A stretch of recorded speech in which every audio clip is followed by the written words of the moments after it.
ప్రార్థనలు ఏముండాలండి? మనం తరచు చేసే ప్రార్థనలో ప్రభువా నాకు అది ప్రభువా, నాకు ఇది ప్రభువా అని కాదండి. ప్రార్థనలో పాపపు ఒప్పుకోలు ఉండాలి.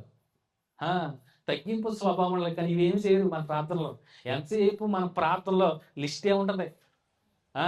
లోకానుసారమైనటువంటి భౌతిక సంబంధం మన అవసరాలే ఉంటాయి లిస్ట్‌లో. పెద్ద లిస్ట్ ఎడతాం ప్రభువా. ఆ! మొదలు పెడతాం చిట్టా మొత్తం. ప్రార్థనలు అవేనా ఉండేయి.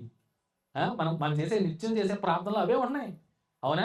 ఈ లోకానుసరమైన అవసరాల నిమిత్తమే ప్రభువా. దానికోసమేనా ప్రభువొచ్చింది. దానికోసమే ఆయన పరమును వీడి తండ్రిని ఆ! విడిచిపెట్టకూడదని భాగ్యమని ఎంచలేదంటాడు.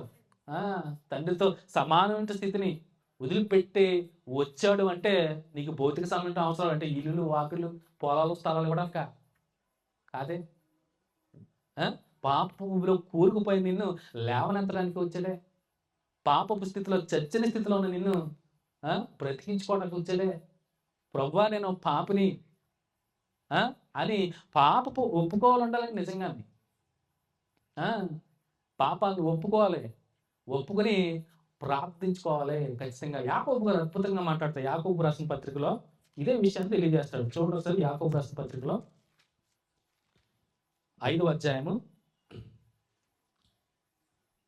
యాకోబు రాసిన పత్రిక 5వ అధ్యాయము 16వ వచనం ఒకసారి చదువుకుందాం. అందరూ తీయాలమ్మా.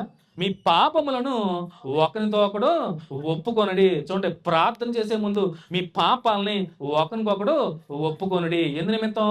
మీరు స్వస్థత పొందినట్లు ఒకని కొరకు ఒకడు ప్రార్థన చేయడి. స్వస్థతను అందుకోవాలంటే ఏముండాలి? ప్రార్థన ఉండాలి. ప్రార్థన విజ్ఞాపన ఉండాలి. మీరు స్వస్థత పొందుకోవాలంటే ఆ ప్రార్థనలో ఆ ముందు మీ పాపపు ఒప్పుకోలు ఉండాలి.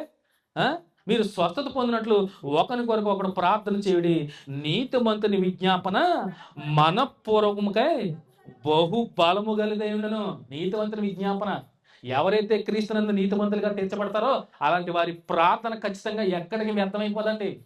బలంగా ఉంటది. మనఃపూర్వకంగా ఆ ప్రార్థన చాలా బలం ఉంటది. ఎంత బలం అంటే